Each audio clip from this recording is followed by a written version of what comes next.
Good afternoon. Today is Monday, July 31st, and today is the last trading day for the month of July. The time right now in Singapore is 12:43 in the afternoon. Now let's do a bit of a recap because this is the end of the month for the month of July. So let's do a bit of a recap. Over the week itself, we can see that last week we have quite a bit of movements. Essentially, we have the FOMC meeting, which is the Federal Open Market Committee meeting, in which the Federal Reserve actually hiked rates by a quarter point, and this was within expectation. However, what was not really expected was the Fed chairman telling us that he's going to watch the data on a month-on-month basis before deciding on his interest rates decision for the balance of the year. And this is very much in contrast to what he told us in June, whereby he said categorically there'll be only 2 rate hikes for the balance of this year, including what he has just did for the month of July. So the market going into this month was only expecting 2 rate hikes, and since we have already done one in July, that means to say the market is only expecting 1 more rate hike for the balance of the year. However, the Fed chairman has changed his language from a 1 more rate hikes before the end of the year to month-on-month basis, watching the data as they appear. So this is giving himself a bit of a wiggle room so that he can actually change his course if the data does not support for him to actually ease off on rate hikes itself. So this is where we are right now. And of course, on Thursdays, we also have the release of the Q2 GDP numbers, which came in a lot stronger than market expected. Market was only expecting 1.8%, and it came in 2.4%, which is very, very good considering in Q1 we have 2% growth. So Q1 2%, Q2 at 2.4%, which is very good. Of course, this number is subject to revision, but the headline numbers actually spur the market actually higher, which also explain why the Dow Jones have a marginal new high for the year at 35,645.35. Although on Friday, the market is off a little bit, but this is still very tentative. There is a very good chance that the market may actually see profit taking happening as we are saying right now, going into the end of the month of July. So I do expect a bit of pullback. How much it pulls back, I have no idea, but I do expect the market to actually peak in August going into September. So do watch out for those who are already long or consider going long at this current level. This is something that you have to take into notice, that we are watching this rally since Q4 or last year. So it has been going up for quite some time now, almost 9 months to be exact. So this bounce that we see in US equity market is a little bit dated, and it is only healthy for the market to ease off a little bit to take the pressure off, so that if the market wants to go up higher, it has the momentum. So right now the market is seriously overbought, so we have to watch the market as it unfolds. So in the S&P 500, in the cash index, we can see that we also saw something very similar. We have on Thursday a marginal high for the year at 4,607.07, and again, this is market is telling us that maybe we are looking perhaps into a possible correction.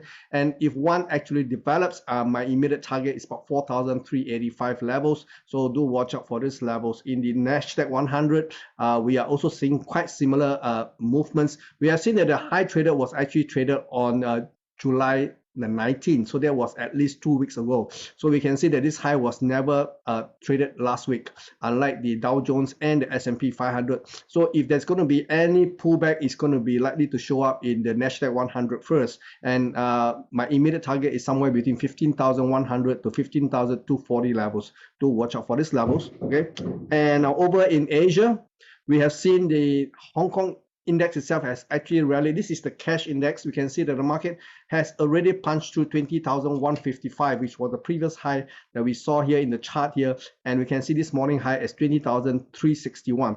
So this market has already gone past my initial target range, and now is probably heading towards my alternate range at 20,400 to 20,900 levels. So do watch out for some kind of reaction within this area of prices. Okay, over in the Shanghai Composite Index, we are also seeing something very similar, but again, this market has already punched beyond its weight, and we have seen a high traded so far. I think this is the highest it ever traded since middle of May, and 3,322 is actually the high so far. And if this market closed the way it is currently showing, it means the market is primed to come off. Okay, so do watch out for a pullback, because if this market go to a new high and end up with a structure like this, it's telling us inherently the market may see some profit taking going forward. So do watch out for a pullback in Chinese equity, and that could also relate to Hong Kong equities as well. Okay. And over in the Nikkei 225, we can see that the Nikkei has been struggling, but it has been struggling higher. This morning, we have a high of 33,390, and we still are primed for the market to test the upper range. I have always maintained that there's always a possibility the market may go into this upper range at about 33,760 to 33,000, maybe 34,000.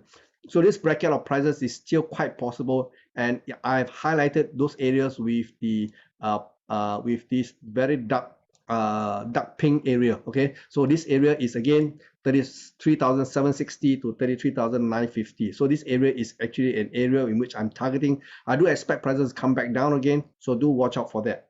And over in the dollar itself, we can see dollar has been edging higher, and I think the market right now is possibly looking to trade a little bit higher before it comes back down. So immediately, I think there's a potential for the market to go up to 102.5, perhaps even as high as 103 before it meets very fierce resistance on the way down. I think the downtrend in the dollar index is not over yet. So this bounce here could be giving us another opportunity to take the market on the short side. Okay, and over in the euro dollars has gone down to as low as 109.43 last on Friday, and we see a bit of a bounce this morning. We are at 110 levels, so let's see what happens. But if the market should drift lower, the target range is probably around 109. Okay, so 109 to 108.35 is probably my target range for now. And over in sterling, we can see that sterling has been coming off, and the sell-off from 130 even looks a bit sharp, and I think the market could be actually extending lower towards the 125.70 to 126.5 levels. So this bracket of prices is actually where my target is. Okay, this is where I think the market is heading, so you can actually use this as a reference point. Okay, over in the Aussie market, we can see the same thing. Aussie looks probably very near to its target already, because my original target is about 66 cents. The market went out low to 0.6622, so almost hit my target. So maybe there will be one more dip, but if not, then the market is getting ready to bounce. And if it bounce back to 0.68 or 0.6830, I think that will be another area to re-establish short, because previously it couldn't get beyond these levels meaningfully. Okay. Dollar yen is seeing a bit of a bounce this morning, and this bounce is getting a lot firmer since the confusion caused by the Bank of Japan releasing a statement saying that they are prepared to relax the yield curve control, meaning to say they are allowing yield to actually climb a little bit higher than their fixed cap. So right now they say the cap is actually a target, is not something that is fixed. So that allows the dollar yen to come off. There was a bit of a confusion at in the aftermath of the statement itself. So the market didn't know what to do. Only when the market opens in New York on Friday that the New York traders decided to take the dollar back higher. Right now we can see follow through buying at 141.90 levels. So this could possibly extend a little bit higher. My target range is to re-establish short position at 142.80 to 143.40 levels. I still believe that this market is still primed to come off. So let's see what happens. Okay, this will be my target range for now. And in the dollar Canadian, dollar cap may actually go up a little bit. I think this market has been struggling to go higher, and if we have a three-wave formation targeting 132.70 to 133 even, that could be a target area to re-establish short position. And in the oil market, we can see oil has been very, very firm. We see the market gone up to $80.71. Now, this is an area of vulnerability, in my opinion. I think the market could actually come off from where it is right now, ideally in a three-way formation to test the $73.84 level. So this will be long-term for me is a buy, but for now, I think this level is going to be vulnerable to profit taking. Ideally, I would like to see the market come back to $73.84 to re-establish back the long position. Okay, currently I have no position, by the way. Okay, and in the gold market, gold at this moment itself, the rebound looks very tentative.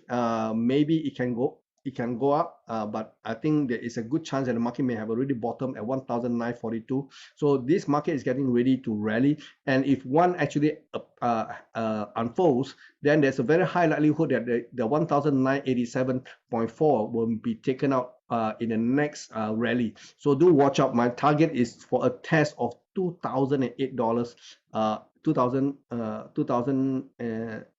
I think even higher than $2008. Okay, possibly the market is going to go up and test the most significant higher. Let me see if I show you the daily time frame instead of the 4 hours to give you a better perspective. So let's see if we can find one here. I would think somewhere around $20.30 will be quite achievable. So let's see if this actually pans out, because the market right now looks like it's going to do a three-way bounce. And if we get a three-way bounce, ideally I want to see somewhere around $2,030. Okay, maybe I can do one here. So there you have it, $2,037 thereabout. So this is temporarily my target if the market should surge beyond $1,987. The same thing is with the silver market. I do expect the silver market to also consolidate where it is currently trading. Right now it's about $24.23. The market actually hit the bottom at $24.05, which is within my buy zone area here, and this is where I think the market is probably going to hit for. My target right now is about $26. So let's see whether that also pans out. And in Bitcoin itself, Bitcoin is not doing very much, but I think it's probably going to see another dip below the 28,981 that we saw last Monday. So we can see that the market may actually come off a little bit, ideally to 28,300 to 28,740 levels. That would be a much better area to actually reestablish long position. And the next iteration, I think the market will be taking out 31,875, perhaps to as high as 35,000. So this is my immediate target for the next run up. Okay, so this is all I have for you for today, and I'll see you right back tomorrow with another update. Bye bye. Take care.